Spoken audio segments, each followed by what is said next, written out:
O CITREP dessa semana epidemiológica número 50 compreende dos dias 7 a 13 de dezembro de 2025.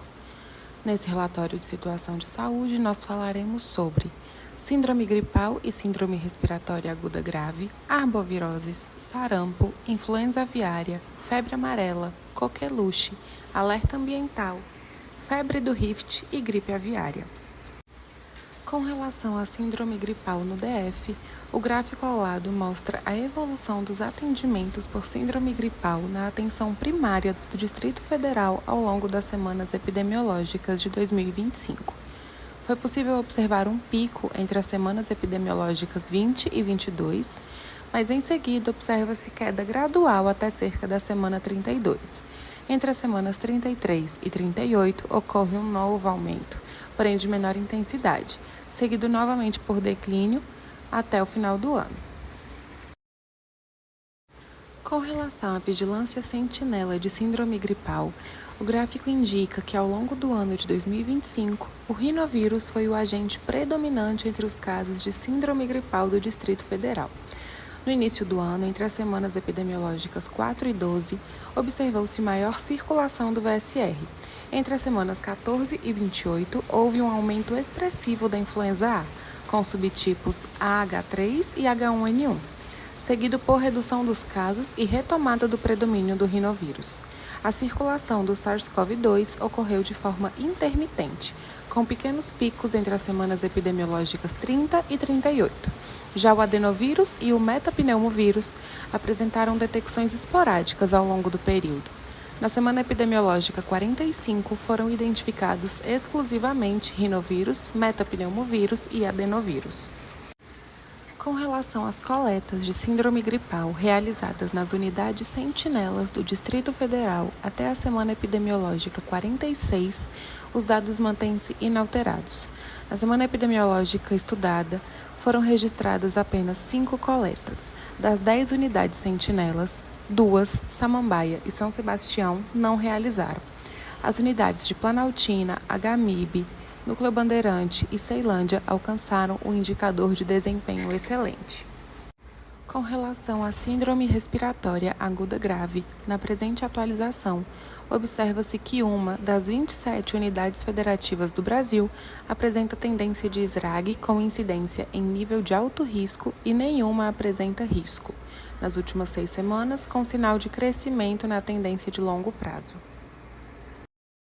Entre as semanas epidemiológicas 40 a 47 e 41 a 48, os dados do Infogripe Fiocruz indicam que a síndrome respiratória aguda grave apresentou um padrão semelhante de impacto entre as diferentes faixas etárias.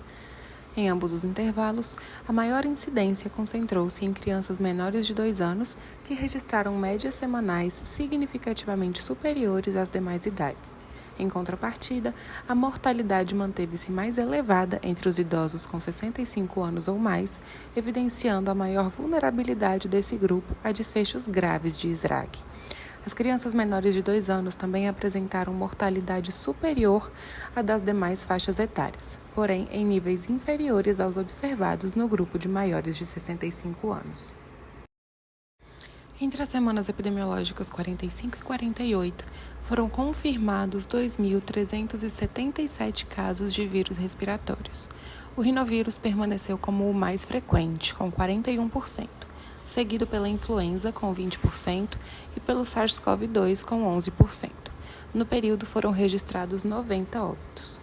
Já entre as semanas 46 e 49, foram confirmados 2.372 casos. A distribuição dos vírus manteve padrão semelhante: rinovírus com 43%, influenza com 19% e SARS-CoV-2 com 9%. Foram registrados 82 óbitos no período, dos quais 32% estavam relacionados ao SARS-CoV-2, 37% à influenza e 17% ao rinovírus.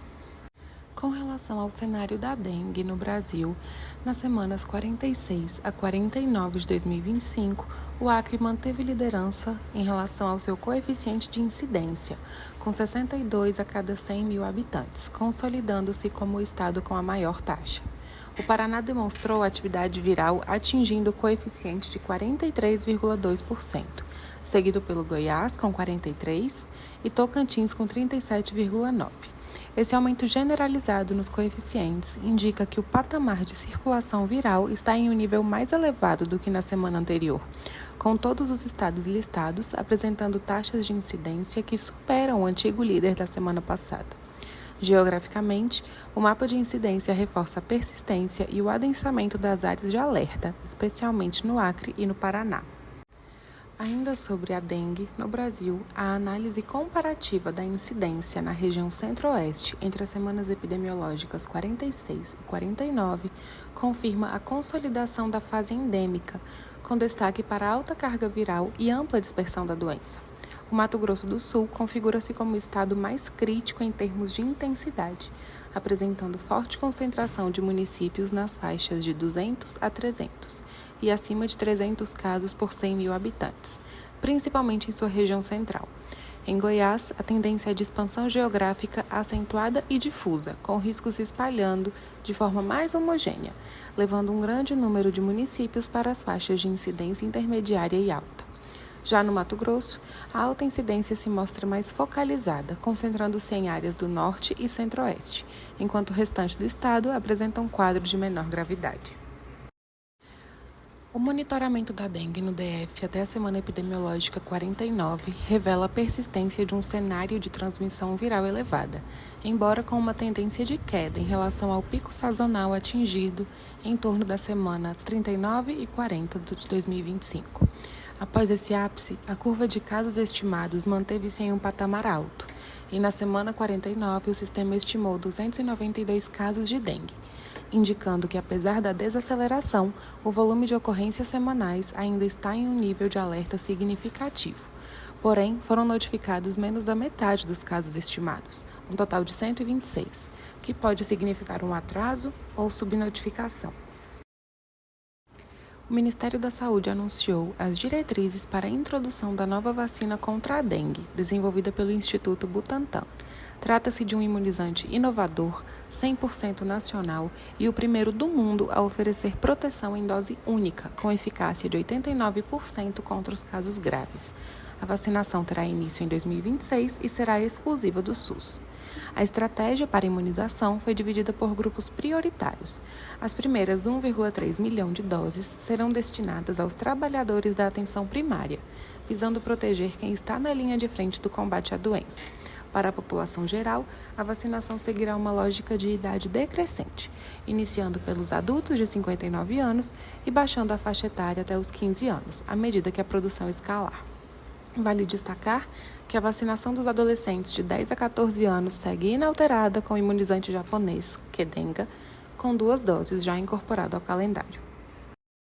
A Secretaria Municipal de Saúde de Aparecida de Goiânia avança na implementação do inovador projeto Wolbachia para o controle do Aedes aegypti, promovendo uma reunião técnica com especialistas da Fiocruz, do Estado e de municípios vizinhos para alinhar as estratégias. A iniciativa, realizada em parceria com o Ministério da Saúde, prevê a soltura dos volbitos, mosquitos com a bactéria Wolbachia, em 25 bairros, beneficiando cerca de 295 mil moradores. O método funciona introduzindo essa bactéria, que é natural e inofensiva a humanos, no vetor, o que bloqueia o desenvolvimento dos vírus da dengue, zika, chikungunya e febre amarela dentro do inseto e reduz sua capacidade de transmissão. Com relação aos casos de chikungunya no Brasil em 2025, o cenário entre as semanas epidemiológicas 46 e 49 indica um cenário de incidência concentrada e intensa em algumas unidades federadas. O total de casos prováveis notificados no país neste período foi de 3.091. O ranking de incidência por 100 mil habitantes é liderado de forma desproporcional pelo Mato Grosso do Sul, que registra uma taxa de incidência de 27,1, totalizando 785 casos. Esse valor é significativamente superior ao do segundo colocado, que é o Mato Grosso, com incidência de 6,1, com 234 casos. O Rio Grande do Norte apresenta incidência de 3,9, com 134 casos prováveis, e Minas Gerais com 2,7, com 577 casos prováveis. Os coeficientes elevados nos estados listados, em especial no Mato Grosso do Sul, sinalizam uma transmissão viral sustentada, que exige atenção e medidas de controle vetorial rigorosas para evitar a disseminação e um aumento ainda maior da doença no próximo ciclo sazonal. O panorama da febre Europost no Brasil até a semana epidemiológica 49 confirma a ampla circulação e gravidade da doença, com um total de 11.987 casos confirmados e 5 óbitos, além de 2 em investigação. A distribuição dos casos demonstra que o principal epicentro está na região sudeste, sendo o Espírito Santo o estado mais afetado, com 6.326 casos ao longo do ano, seguido pelo Rio de Janeiro, com 2.503. Minas Gerais e Paraíba também apresentam números significativos, com 1.367 e 647 casos, respectivamente, reforçando que a transmissão do Europost está amplamente dispersa e não se restringe mais à sua área de ocorrência histórica. O cenário de febre amarela no Brasil até novembro de 2025 aponta para uma situação de alto alerta de letalidade, apesar do número moderado de casos confirmados. O país registrou um total de 119 casos em humanos e 118 casos confirmados em primatas não humanos, indicando circulação viral intensa na natureza que serve como sentinela para a doença. O ponto mais crítico é a elevada taxa de letalidade, que apresenta 39,5%, com 47 óbitos em humanos no período. Uma pesquisa inovadora conduzida pela Universidade Federal de Santa Catarina confirmou pela primeira vez na história do estado a presença oficial do mosquito hemagogos, vetor transmissão da febre amarela silvestre. O estudo, motivado pela morte de primatas na região em 2021, coletou espécimes em áreas de mata de 5 municípios catarinenses, incluindo o Braço do Norte e arredores. A identificação foi validada através de análises moleculares em parceria com a Fiocruz, resultado em uma publicação internacional na revista Memórias do Instituto Oswaldo Cruz. A descoberta acende um alerta de saúde pública descrito pelos pesquisadores como uma bomba-relógio. O risco resiste na possibilidade de reurbanização da doença. Uma pessoa não vacinada pode ser picada pelo hemagogos na mata e, ao retornar infectada para a cidade, servir de fonte de infecção para o Aedes aegypti, que já possui alta infestação no estado. Esse cenário poderia reintroduzir o ciclo urbano da febre amarela, que está erradicado no Brasil desde 1942. Com a aproximação do verão e festividades de fim de ano, que é o período em que aumentam as viagens para áreas de matas, cachoeiras, a Secretaria de Estado da Saúde do Paraná reforça a urgência da humanização contra a febre amarela. O alerta é direcionado principalmente a quem nunca tomou a vacina, sendo fundamental que a aplicação ocorra pelo menos 10 dias antes da viagem, para garantir a proteção. Embora o Paraná apresente um cenário seguro, sem registros de casos humanos locais desde 2019 e com mais de 365 mil doses já aplicadas neste ciclo, a vigilância permanece ativa, com auxílio tecnológico do sistema Cisgel, que realiza monitoramento em tempo real. Além da vacinação, recomenda-se o uso de repelentes e roupas longas como proteção adicional durante passeios em áreas de natureza. Com relação ao cenário do sarampo na região das Américas, observamos um volume expressivo de casos concentrados principalmente no Canadá e no México. Ambos já ultrapassam a marca de 5.000 casos nesse ano de 2025. Os Estados Unidos também mantêm transmissão relevante, com quase 2.000 casos registrados.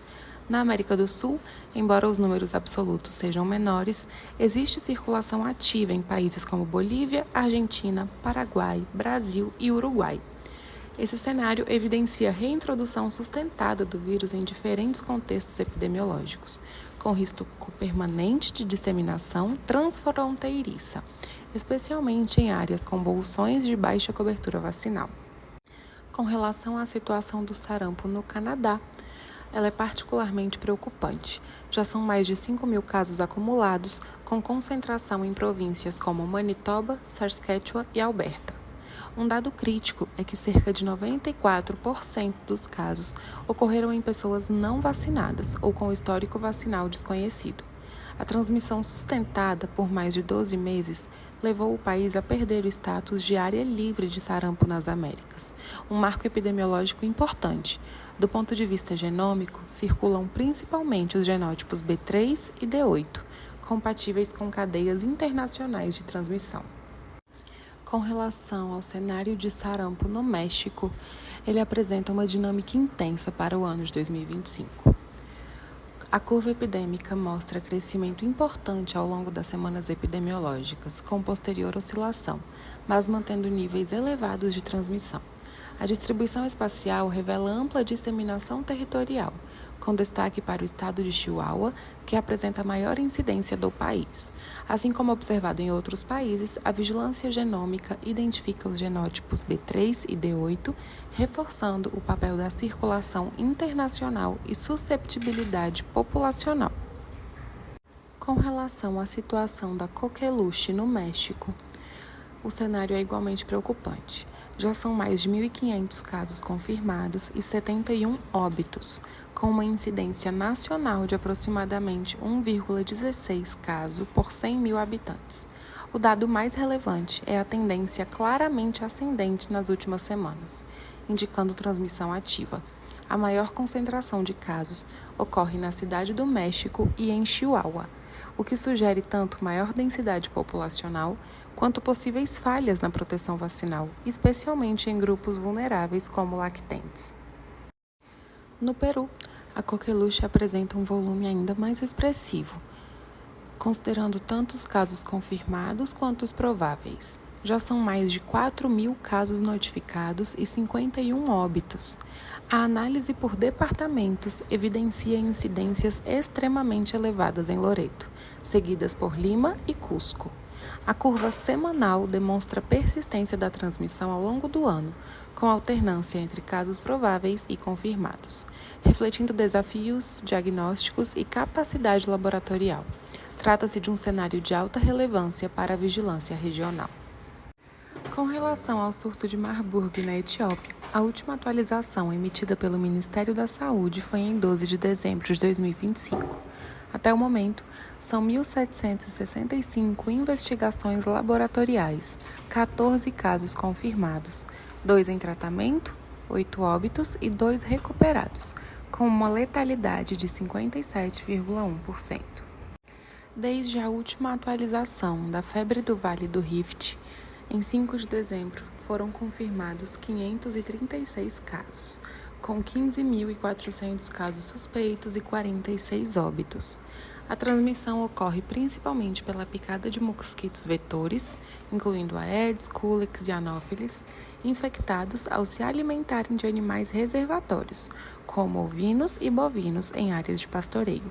O surto atual está associado ao aumento das chuvas e afeta principalmente Senegal, Mauritânia e Uganda. Nos Estados Unidos, vem ocorrendo um surto de botulismo infantil em vários estados. Os dados epidemiológicos e laboratoriais mostram que a fórmula infantil By Heart Whole Nutrition está contaminada com o Clostridium botulinum.